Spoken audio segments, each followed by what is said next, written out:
What's up in War Eagle, everybody? It's your guy, Ike Jones, and we are here inside of Laub Town, and we are talking Auburn. We're talking Kentucky. College game day is here. The jungle is roaring. Let's get into it. The Auburn Express.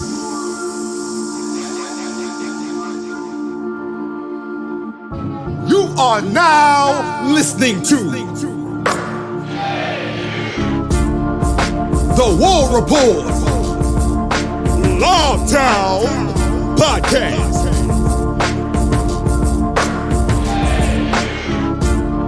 With your boy Ike Jones.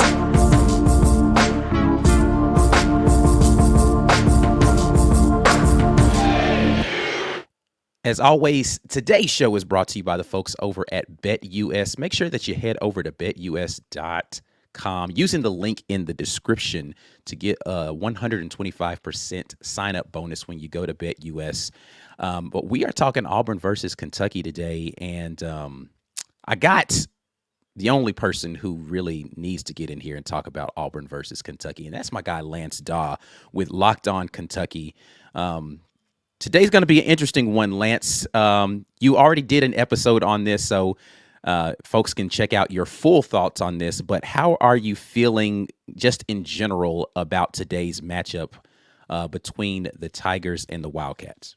Yeah, just based on seeing what Auburn did against South Carolina on Wednesday, this is going to be an uphill battle for the Wildcats. It's going to be initially before that game, I thought this was going to be a tough matchup, but Wednesday just further solidified in my mind that, it's really, really hard to win in Neville. And I understand the fact that Kentucky is Kentucky, but this is still going to be pretty difficult. Auburn just being so balanced whenever they dominate teams. I mean, it's just been truly impressive what the Tigers have been able to do against some lesser competition. And obviously, as the betting line shows, as most people would agree, Kentucky in this game is lesser competition to an extent, which is surprising considering the state, or at least the previous state of this Wildcats program. So, yeah, going to be a fun one, I think, just based on the way that Kentucky plays basketball. It's going to make games entertaining.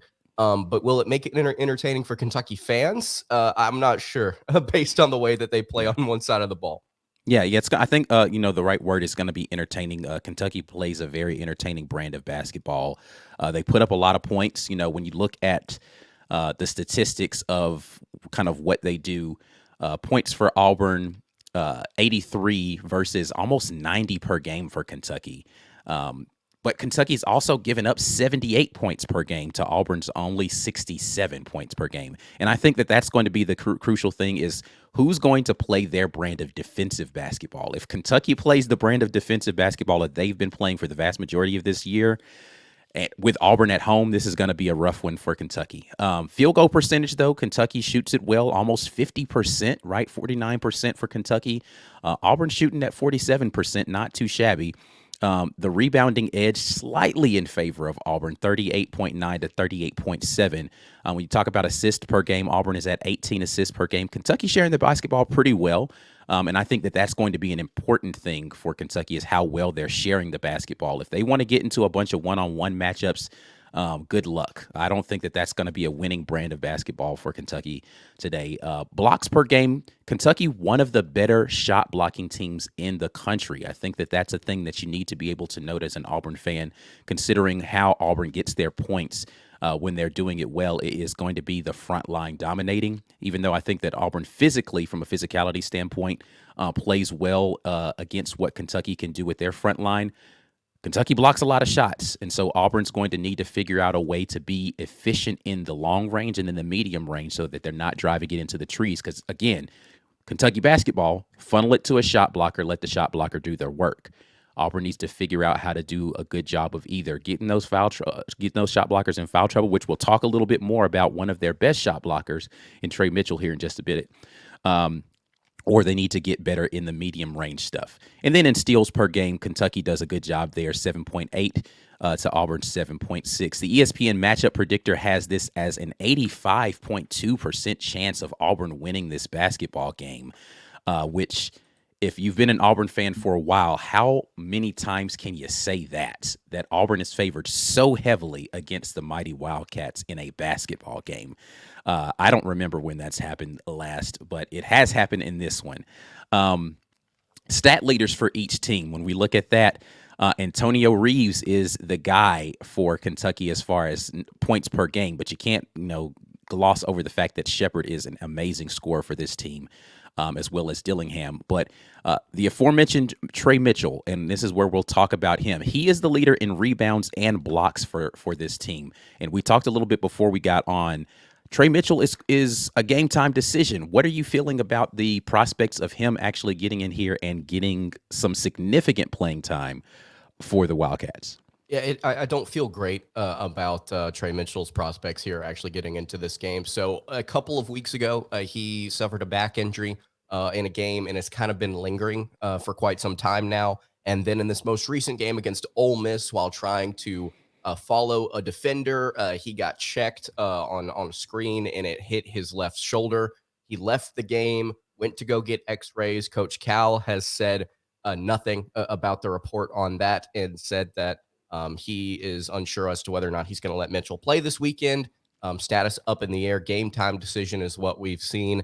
I would say it's very doubtful that he goes for the Wildcats today. I would be surprised, just based on the way that Cal does things, based on the way that he goes with his guys. If there's even a chance of this guy not being 100%, he's probably not going to play him. And if he does, it's going to be very, very, very limited. So, yeah, Mitchell, somebody who also distributes the ball pretty well for the Wildcats, really good assist guy, great all-around player that the Wildcats really, really needed to start the season because, as you know, Isaac, Kentucky was without almost all of their big men to start the year. So they had to play small ball, and Mitchell was playing at the 5, and he did a really good job to start the year. And now that these other guys have kind of come along, Mitchell's not necessarily taken a back seat, but his minutes have gone down just a little bit. Unfortunately, these injuries have hampered him as well. So somebody that I think could, if he plays and was healthy, could make an impact, especially on offense, just distributing the basketball and kind of keeping that machine running.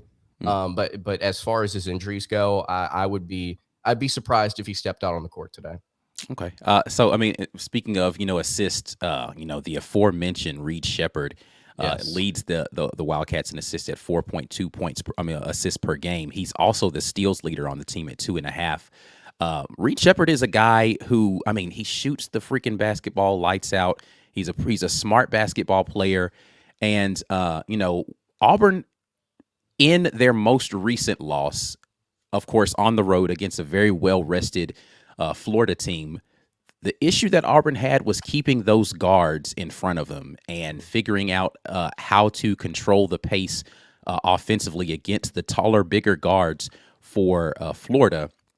Do you see Auburn having any trouble with the Kentucky guards? Because this is the engine of this team. Let's be clear. Yep. Kentucky goes as those guards go. You're talking about Antonio Reeves. You're talking about Rob Dillingham. You're talking about DJ Wagner, right? And then you're talking about Reed Shepard. 4 very good guards for Kentucky. What do you see in the guard matchup tonight versus Kentucky and Auburn? Well, I think that when you look at Auburn's guards, I think they are significantly more steady and calmer, at least in the way that they play and their demeanor on the court. And Pearl's got 2 really good ones in Holloway and Donaldson. Denver Jones now working a little bit at point, the veteran guy there, transfer in from FIU. But Kentucky's guards play a little bit more erratic and with a lot more pace, I would say. It's going to be difficult for Auburn, and I understand. I talked about this on my preview show as well. Like, Kentucky is going to present some problems with their guards against Auburn. But Auburn has proven, not just with their guards, but with other players on this team, because they're so versatile, that they can switch and they can guard without consistent issues. And I think that's where this game kind of is decided. Can Kentucky, whenever Auburn wants to create these matchups, can they actually execute, unlike some of Auburn's opponents in the past? We saw South Carolina get shut down at various points in that game. We've seen Auburn take Ole Miss's guards and make them struggle. Now, obviously, Florida, I think a bad matchup because they've got these lengthy athletic guards that can really get at the rim. Kentucky kind of similar. How much of an issue is that going to be for the Tigers today? And can Kentucky not just knock down some of these outside shots that they create, but also can they get to the rim and finish effectively against guys like Janai Broome and Dylan Cardwell? So it's going to be very tough, I think, on Kentucky in this matchup. But if anybody's built to do it in the country, attack Auburn through their guards, it is Kentucky. I believe it is Kentucky. So that's going to be a fascinating matchup today, is whether or not guys like Wagner, Reeves, Dillingham, Shepard, they can all get to the hole, and they can. It's just whether or not they can finish effectively. Yeah, and I think for Auburn specifically, defensively against those guys, it's going to be about physicality. Like, you really need to, as you said, they are momentum guys, and as the momentum swings, they can, close the gap on you quickly, similar to Alabama's guards, right? Like, they can just get out there and they can fill it up. Auburn needs to be physical with them and force the ball out of their hands early in possessions and make them get into scramble mode. But it's going to be an interesting matchup, the guard play. And I think, the guards that have the best game, not necessarily in points, but in how they control the pace, are going to be the team that's going to have the better outcome in this one. When you look at the betting lines for this one, and of course these betting lines are brought to you by our folks at BetUS. Auburn, 8.5 point spread, but that spread is rapidly changing, as somebody in the comments says, that people are betting right now in Kentucky's favor, driving that line down from 8.5 to almost 6.5 now. The money line for Auburn is minus 400 to the 320 money line for Kentucky. Again, all of these lines are subject to change.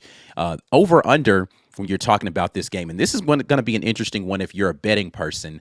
The game over under was 164.5. With Auburn potentially getting into the mid 80s and having Kentucky in the high 70s in this game. What's the number that you feel like Kentucky needs to get to offensively to be comfortable? Because let's be clear, Auburn in Neville Arena is a different offensive animal than Auburn anywhere else on the planet. What does Kentucky need to score, considering Kentucky's not great defensively? They're good if they can get out in transition and really create live ball turnovers. Because Kentucky's not great defensively, what's the number you think Kentucky has to get to in this game to feel good?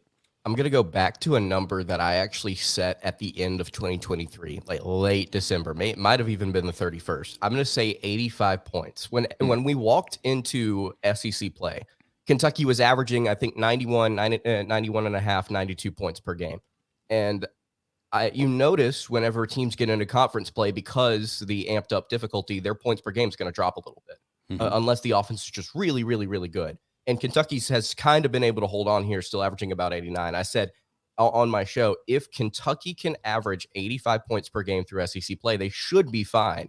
Emphasis on should. We've seen how their defense has collapsed at different points down the stretch here, but I think if they can get to 85 points in this game, you talked about not winning, but being comfortable in this matchup. I think if they can get to that number, they should feel good about the potential outcome. But then again, we saw against Tennessee just a week and a half or so ago, the Vols light it up against the Wildcats. So I think that's a good number to be at. Would not be shocked if they needed 95 in this one, but 85 is probably where I'm sitting. Yeah, I'm trying to do some quick math here, right quick, and look at what the Wildcats have done points per game so far on the road in SEC play. So give me a second here. I didn't have this prepared, but since we're talking about it, let's get into that a little bit. Let's see, they had 62 in that game. Let's see, they scored 87 versus Florida on the road, 92 versus Texas A&M, 62, wow, versus South Carolina on the road. That's not good. 63, wow, against Arkansas on the road. That's not good. And then 109 versus Vanderbilt. Wow. It's an erratic team. Yeah. On the road in SEC play, that would average out to 82.6 points per game so far on the road for Kentucky. When you look at them on the road as a whole this season, they've been averaging right around what you said they need to get to 84.7 points, as opposed to their almost 89 points per game on the season. They shoot free throws well. Road, home, doesn't matter. They're shooting them around 75%, almost 76% on the road. A little bit better on the road, oddly. from the 2-point range, they are great at home at 50, or excuse me, on the season at 54. That drops to 42% on the road for Kentucky. And then from 3, somehow they shoot it better when they are away from the confines up there in Lexington at 47, almost 47.5% 3-point shooting team. This is a team not exactly like Bama that I feel like is live and die by the 3, but very similar in the way that if the 3-point shot is not dropping for them, they struggle to score points. It's particularly this season, they just haven't shot it, but they have some guys that can absolutely light it up from 3. Reed Shepherd is shooting 51%, almost 52% from 3 this season. Dillingham shooting 44.7% from 3 this season. And also, we already talked about Antonio Reeves, who's averaging almost 20 points per game. I don't know what he's shooting from 3. Let me take a look at that really quickly. I believe it's a hair under 44%. It's like 43.7 or 43.8. On the road, Reed Shepherd is shooting 56% from 3 this season. That is just insane, man. You should have been here earlier in SEC play when he was still shooting 60% from 3. There was a point. Nuts. There was a point like almost halfway through the season where the man was shooting plus 60 from the field and from 3. And it's like, why not give him the ball more? And it's like, no, just let him cook in his corner. When he wants to, let him shoot. But if he doesn't, don't force it. Yeah, well, Reed Shepherd is an efficient player. Auburn's definitely got their hands full when you talk about that. Again, I think for me, Kentucky's got to figure out how to get points in the paint and rebound the basketball in this game because of what you just said. Auburn's going to switch everything, right? They're going to switch everything, and which means that you might have a big that's going to be out there on a guard. And so Kentucky has to find a way to get into the paint, or when they're trying to shoot over the top, get to the offensive glass. The offensive rebounding numbers in this game, I think, are going to be a key statistic for both teams. How well do each team control the offensive glass and allow themselves additional opportunities? That and I think, turnovers, which Kentucky's been pretty good at not turning the ball over at a high clip. But in the games they lose, they get very careless with the basketball. Yeah, I want to go back really quickly here to what you were saying about getting points in the paint and getting points from outside the arc, because it's really interesting, I think, the clash between Auburn's defense and this offense. So you were talking first, right, about free throws, about how Kentucky shoots very well from the line. They actually don't get to the line often at all. In fact, if you go over to KenPom, you can look at point distribution, which is just percentage of points from 2, 3, and from the foul line. Kentucky gets about 16% of their points from the foul line, which is almost 3% underneath the national average.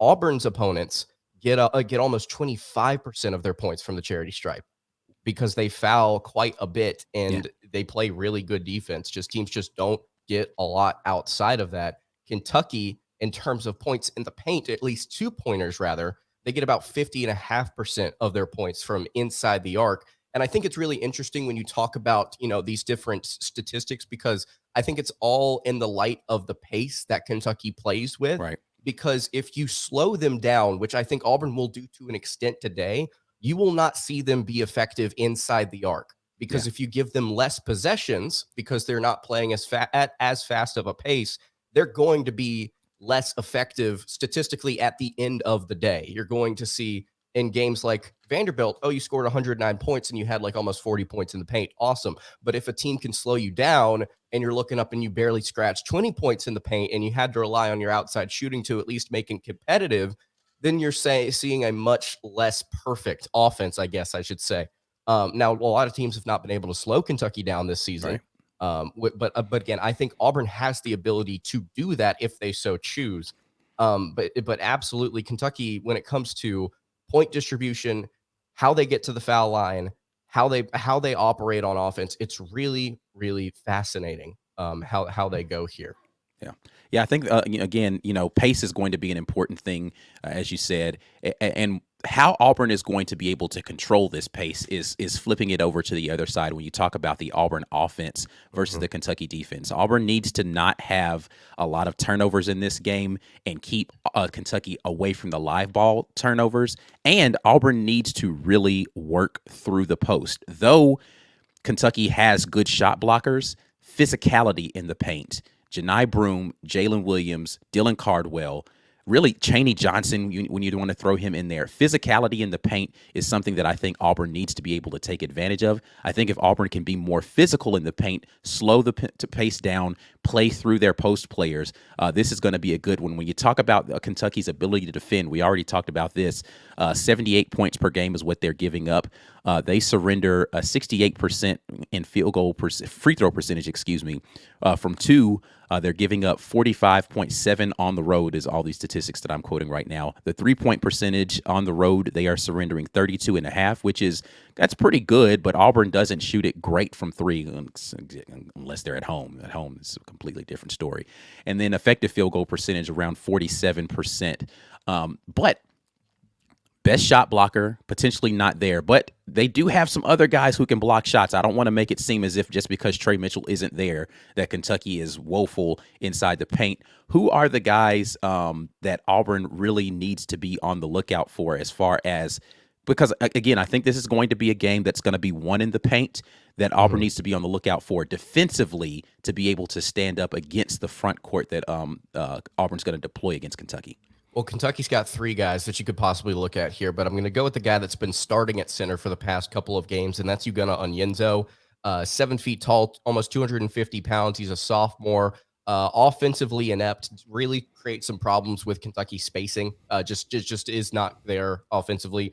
They utilize him as just primarily a shot blocker. Actually, coming off the bench, he was a really good defender, but now that he's kind of stepped into this light here, he's averaging over 3 blocks per game in 17 minutes of play. And I talked about it way back into last offseason after he played his freshman year and looked at his per 40 numbers and said, like, look, this guy can block 7 or 8 shots per 40 minutes if he's out there. And in his most recent game against Ole Miss, he blocked 10. He also, I believe, blocked 8 against Florida at home earlier this year. So Onyenso, really good at blocking shots, but not the most, still, despite that, not the most effective rim protector. He's the guy that I would look at first. Then you've got Aaron Bradshaw, a 7'1", 220-pound forward, primarily playing the 4, can play the 5 in some lineups, but he is extremely light. I think somebody like Janai Broome or Jalen Williams, despite the height disadvantage, could take advantage of their physicality and still finish through contact effectively. At least that's what other good centers have done to Bradshaw so far this season. Gonzaga took him to the woodshed a number of times. And then the most interesting player, I think, on this Kentucky roster is Zvonimir Ivasic, the 7'2", right, 230-pound Croatian freshman who came in out of the country in August, and it took Kentucky forever to get him approved and eligible to play. They finally have, and he has, in limited action, been a very fascinating individual to watch. He can dribble, he can shoot. I believe he's shooting actually like 60-something% from 3 right now. Just another player on this roster that just shoots out of their mind for no reason. He can do a lot of different things, and he can block a couple of shots. But again, I go back to the weight, the physicality. That's just something Kentucky doesn't have. So even a guy like Janai Broome, who's 6'10", a guy like Jalen Williams, who is 6'8", I think because of their physicality and their weight, they can still get into some of these matchups and feel confident about finishing through contact. So Onyenso is your first line defender that I think can play okay in this one against a guy like Broome. Bradshaw and Ivasic, I think they will rotate in at different points, but are they going to be significant factors on defense? I'm not quite sure. Yeah, I think that's going to be the key is how well Janai Broome, because he did struggle a little bit in that Florida game, again, against the length of the Florida bigs. But those bigs are much more physical when you look at their prowess at rebounding, particularly on the offensive glass. Florida is a physical team, and that's where Auburn struggled was with the physicality of how Florida was playing defensively. All right. What I want to do now is, we've done a lot of talking. I want to get into this comment section and see what everybody out here is talking about. Appreciate you guys here in the Green Name Gang for jumping in and talking a little bit with us. Steve Bradley is who said earlier ESPN had it at 6.5 a minute ago. Somebody's putting their money on the Cats. We need another good game like we had versus South Carolina. That South Carolina game, you hear this often, styles make fights, right? Yep. South Carolina is a team that typically very efficient offensively, wants to slow it down. This is almost the exact opposite as far as style of play. Kentucky is up-tempo. They want more possessions. They want to get up and run up and down the floor. And that's why this poses a very different kind of matchup. But again, Auburn has played a team that plays very similar to how Kentucky plays in Alabama. I think Alabama and Kentucky are very similar styles of play, and so Auburn needs to have a very similar type of game to what they had versus Alabama at home. Thoughts on that? Yeah, I would agree with that. You have to be able to do, I think, one thing in particular. You got to be able to shut down the 3-point line. I understand that these Kentucky guards can finish pretty effectively at the rim, but at the same time, if you can take away that 3-point line for them, Kentucky doesn't have a ton of effective options, like consistent options, I should say, when it comes to going inside the paint specifically.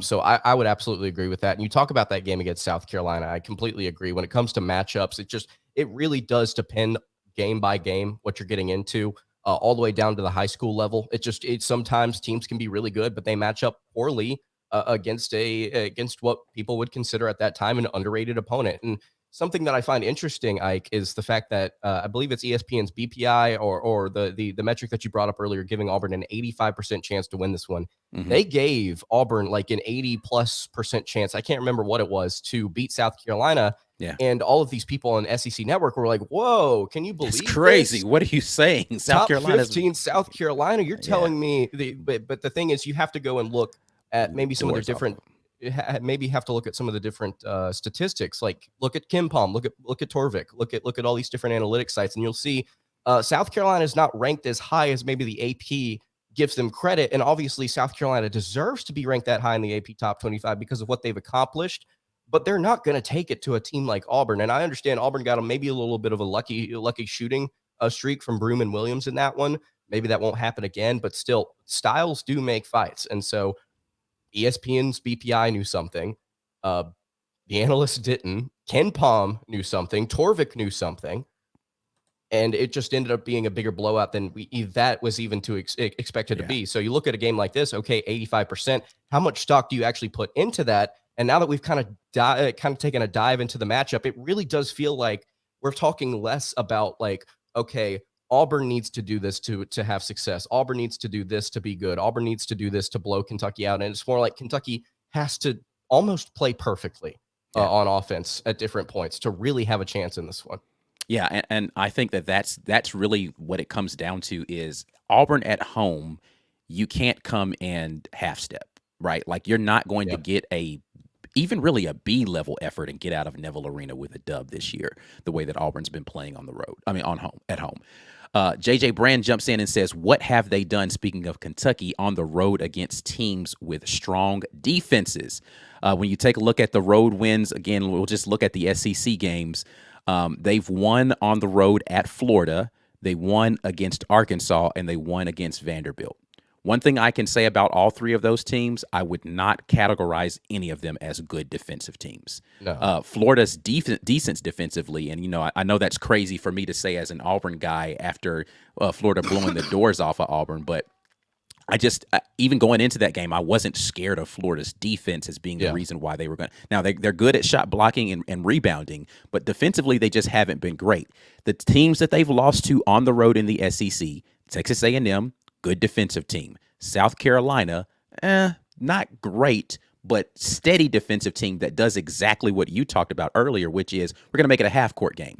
We're not going to let you get up and down and run up and down. We're going to make it to a half-court game. You got to figure out how to get buckets against our set defense. If you can do that, then great. But we're going to slow the pace down and make you earn every single bucket. They couldn't get it done versus those two teams on the road. Now, as far as road games that they have coming up, like luckily, I mean, for being honest, Kentucky hasn't really played the great defensive teams in this league on the road. Yeah. All right. They're if we're talking about home games, right, which they have a 4-2 record, they played Tennessee, lost that game at home against a good defensive team in Tennessee.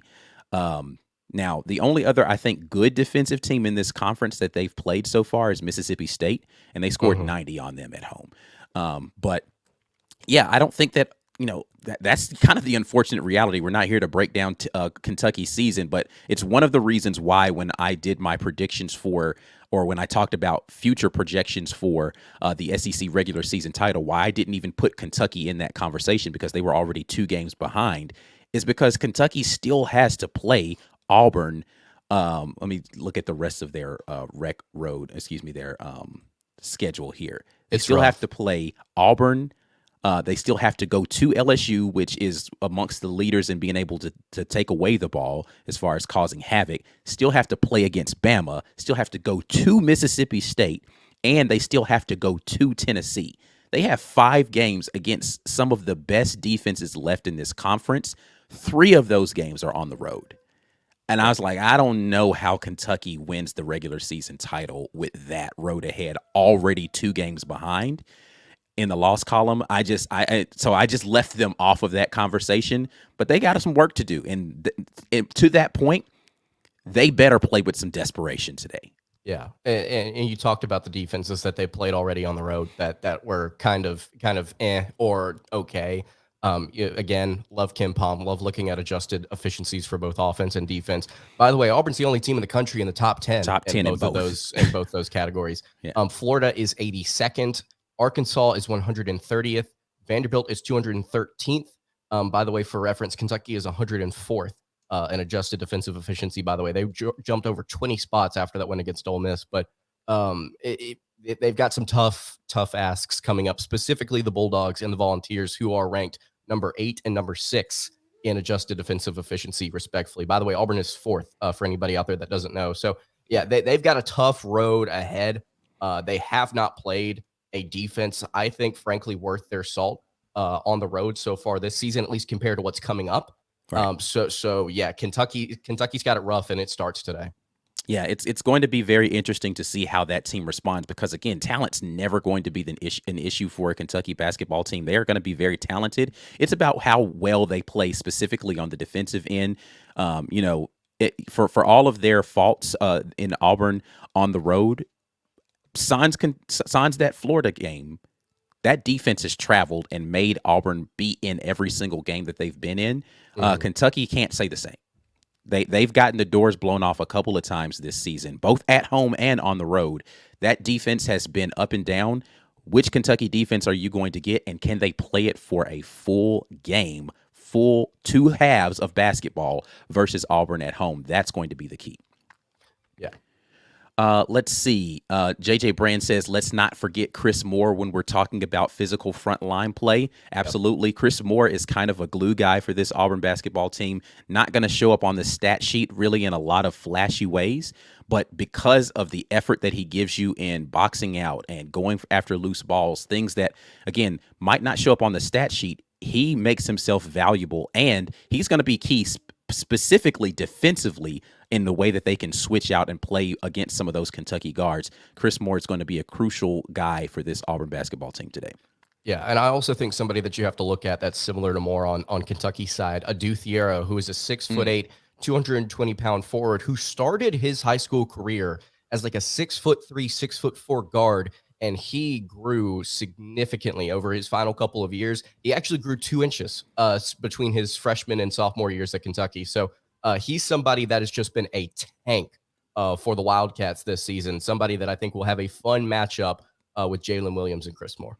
Yeah, that's going to be an interesting one for sure. A couple more and we're going to get out of here. James Barnett jumps in and says, fellas, do you have any worries for Auburn coming off of the big win from South Carolina? So any letdown after the South Carolina game versus Kentucky today for Auburn? I think that's possible. It definitely is possible. But again, I continue to go back to just how good Auburn is at home in these moments. I feel like the students are making a huge deal out of it. Pearl's making a big deal out of it. I think that we are going to witness a focused team today. At least I believe that we will. I don't think Auburn is going to kind of lay down in this one. And if they do, it won't be for the whole contest. It will be for a stretch. They will wake up at some point in this. Yeah, I think you could maybe see out of the gate Kentucky come in really hype, jazzed, and get out to an early lead potentially in this game. But to your point, at some point in time, Auburn's going to make a run, and the question is going to be whether or not Kentucky can maintain whatever it was that got them to that place. If Kentucky is just shooting really well, then they're going to have to shoot well the whole night. If Kentucky's getting stops and turnovers, they're going to have to get stops and turnovers the whole night. Whatever got them the lead, they're going to have to do that for the entirety of the basketball game, because I think the minute that momentum shifts and Neville starts to come down on your head, it never goes well for the other team. Like, it just doesn't. The only danger I think that you will see in this basketball game is if Auburn comes out early and gets a big lead and then gets lazy, because that has been a possibility.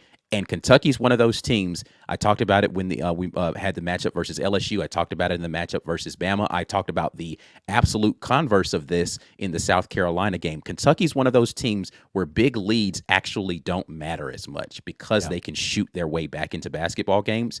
You have to put Kentucky away. They're not going to just go away. Yeah.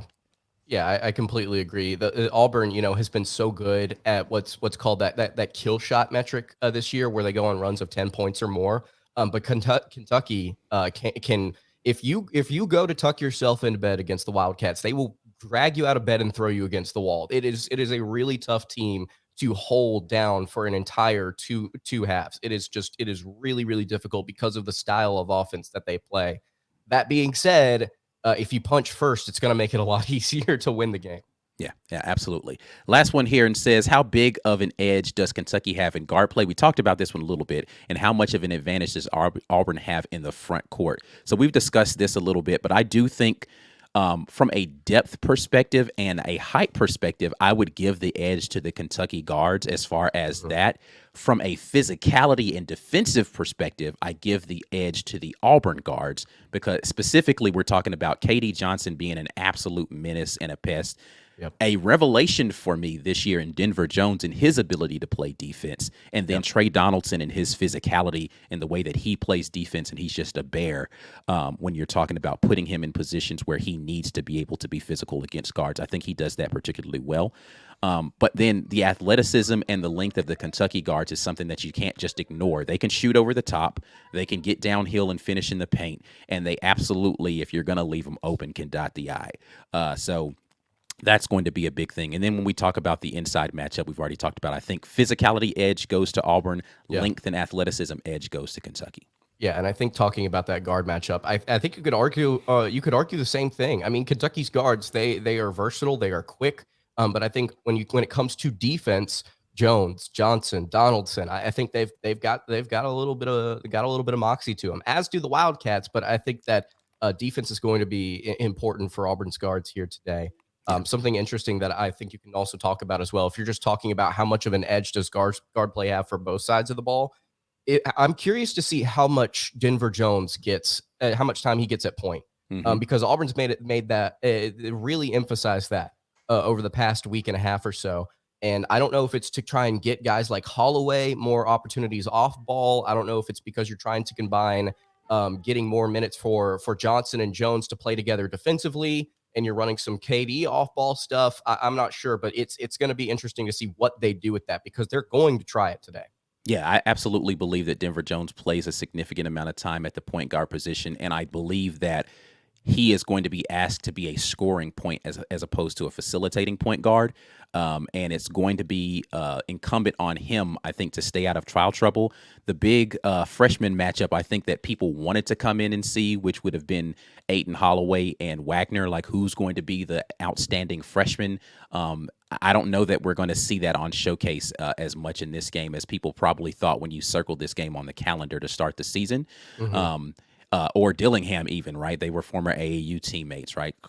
Kentucky's got, I mean, as far as freshmen, I mean, it's every season, pretty much you can say this, but Kentucky's got some dynamic freshmen that are out there playing basketball for them. Reed Shepherd, freshman, Dillingham, freshman, Wagner, freshman, and all of them are doing everything that you thought they were going to come into the season and do.